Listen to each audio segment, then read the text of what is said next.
안녕하세요. 강교구입니다.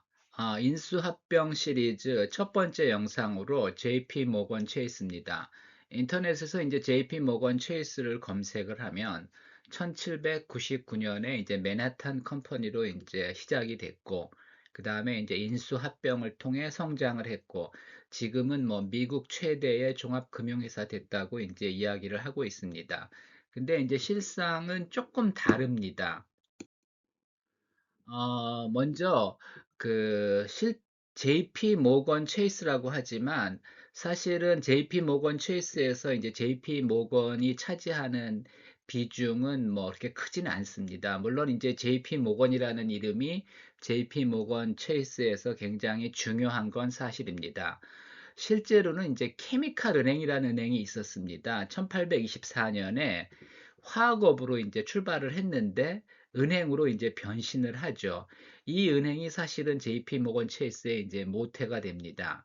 1955년에 체이스 내셔널 뱅크가 뱅크 오브 더 맨하탄 컴퍼니를 합병을 하죠. 그래서 이제 이 중에서 가장 역사가 긴 은행이 이제 맨하탄 컴퍼니입니다. 그래서 이제 JP 모건 체이스의 역사는 1799년까지 올라갑니다. 근데 이제 JP 모건이 출발한 거는 훨씬 뒤인 1871년입니다. 체이스 내셔널 뱅크가 맨해튼 컴퍼니를 인수하면서 이름을 이제 체이스 맨하탄 뱅크로 정합니다. 그 다음에 이제 1996년에 케미칼 은행이 체이스 맨하탄을 인수하지만 이름은 체이스 맨하탄을 사용합니다. 케미칼 은행이 주체가 돼서 이제 인수를 하지만 체이스 맨하탄을 사용합니다. 뭐 미국에서는 흔히 있는 일이고요. 하여튼 뭐 인수자보다 인수당한 회사의 그 네임 밸류가 레퓨테이션이 더 높으면 그쪽 이름을 사용하는 겁니다. 2000년에 체이스 맨하탄이 이제 JP 모건을 인수합니다. 뭐 JP 모건이 훨씬 더 유명한 그 JP 모건은 뭐 하여튼 미국이 이제 성장하기에 결정적인 역할을 많이 하는 큰 딜들을 많이 했었거든요. 그래서 이제 JP 모건이란 이름이 훨씬 더 유명했기 때문에 체이스 맨하탄이 JP 모건을 인수했지만 이제 상호를 JP 모건을 앞세워서 이제 JP 모건 체이스로 정합니다. 그 후에 이제 2004년에 이제 뱅크원을 인수하죠. 뱅크원은 당시에 규모가 그렇게 크진 않았지만은 굉장히 좋은 은행으로 당시에 이제 제이미 다이먼 현재 JP 모건 체이스의 회장인 제이미 다이먼이 이제 CEO로 있었습니다. 제가 이제 유학 시절에 은행에 대한 그 논문을 하나 쓴 적이 있는데, 네, 그때 알게 된 은행인데, 저도 그전엔 몰랐죠. 근데 이제 뱅크원이라는 좋은 회사가 있었는데, 그거를 이제, 어, JP 모건이 이제 인수를 하게 됩니다. 그리고 2008년 금융위기 때 베어 스턴스를 인수하고 또 워싱턴 뮤추얼, 미국 최대 저축은행을 인수하면서, 어, 말 그대로 이제 미국을 대표하는 최대 은행이면서 종합 금융사가 된 겁니다. 그리고 이제 2004년에 이제 뱅크원을 인수하면서 제이미 다이먼이 이제 JP 모건 체이스의 경영진에 합류를 하고 2005년에 이제 뱅크원 출신인 제이미 다이먼이 이제 JP 모건 체이스의 CEO가 됩니다. 제이미 다이먼은 뭐 아메리칸 익스프레스, 트래블러스, 시티뱅크를 걸친 아주 유망한 경영자였습니다. 이런 상황에서 이런 상황에서 2008년 이제 서프라임 모기지 부실에 따른 금융위기가 시작됩니다. 금융위기 전만 하더라도 미국을 대표하는 은행은 시티그룹이었습니다. 하지만 시티그룹이 이제 서프라임 모기지에 과다하게 노출되면서 2008년에 이제 270억 불의 적자를 하고 부실은행으로 전락을 합니다. 이때 이제 미국 정부가 미국 위험에 처한 미국 은행들을 구제하기 위해서 이제 타프라는 프로그램을 만들죠. 그때 이제 거기서 450억 불을 구제 금융을 받습니다.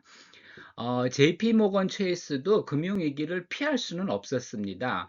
하지만 제이미 다이먼이 이제 조인한 후에 사전에 이제 위험한 자산들을 축소하죠. 그래서 레버리지를 축소하고 리스크 관리를 철저히 합니다. 그래서 이제 금융위기를 완전히 피하지는 못했지만은 상대적으로 덜 충격을 받습니다. JP 모건 체이스도 타프를 통해 250억 불의 이제 구제 금융을 받습니다. 하지만 상대적으로 이제 위험 자산이 적었기 때문에 비교적 빨리 극복을 할 수가 있었고요. 그 다음에 이제 2008년 금융위기 때 부실해진 베어 스턴스와 워싱턴 뮤추얼을 이제 인수하게 됩니다. JP 모건 체이스라고 뭐 문제가 없었던 건 아니지만 상대적으로 가장 그 건전한 자산을 가지고 있었기 때문에 뭐 이런 이제 기회가 찾아온 거죠. 그래서 뭐 JP 모건이라고 완벽하진 않았지만은 상대적으로 이제 부실이 적었기 때문에 미국 정부의 지원을 받아서 베어 스턴스와 이제 워싱턴 뮤추얼을 인수하게 됩니다.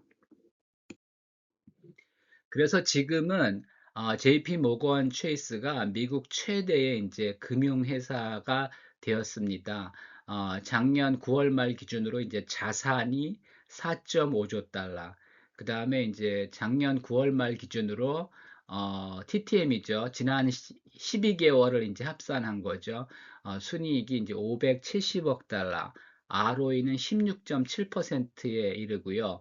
시가총액은 이제 8,230억 달러에 이르면서 곧 뭐 1조 달러도 이제 바라볼 수 있는 미국을 대표할 수 있는 월가의 이제 지배자가 된 겁니다.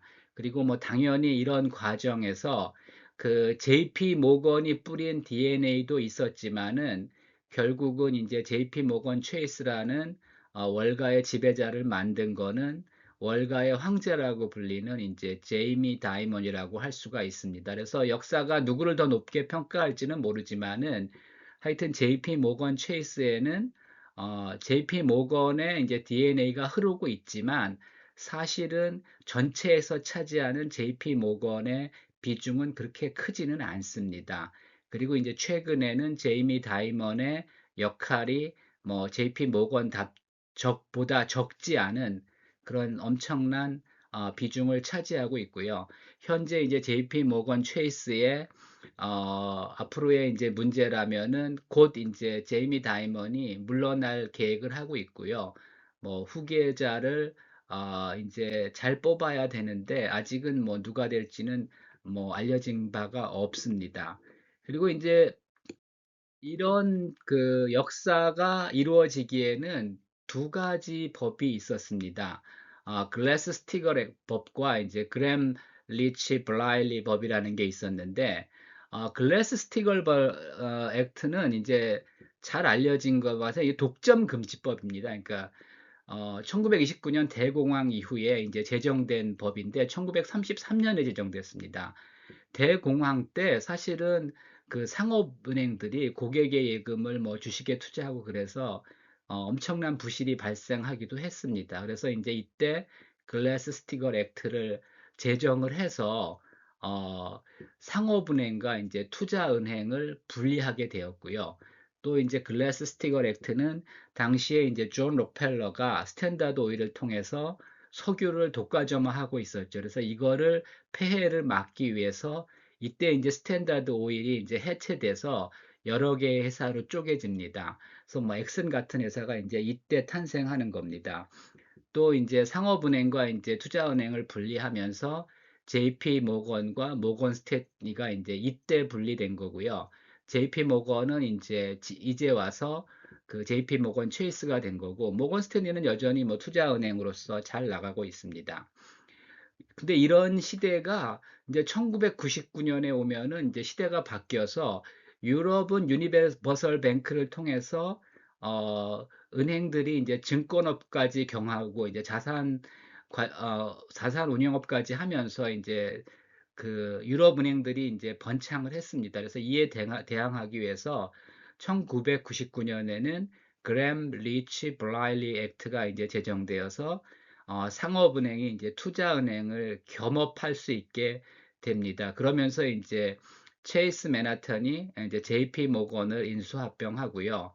또 이제 2008년에는 어, 뱅크 오브 아메리카가 이제 메릴 린치를 인수하기도 합니다. 그래서 지금은 이제 골드만삭스도 과거에는 투자은행, 즉 증권업만 했었는데 지금은 뭐 일반 상업은행도 이제 합니다. 그래서 이제 지금은 유니버설 뱅크의 시대가 됐고요.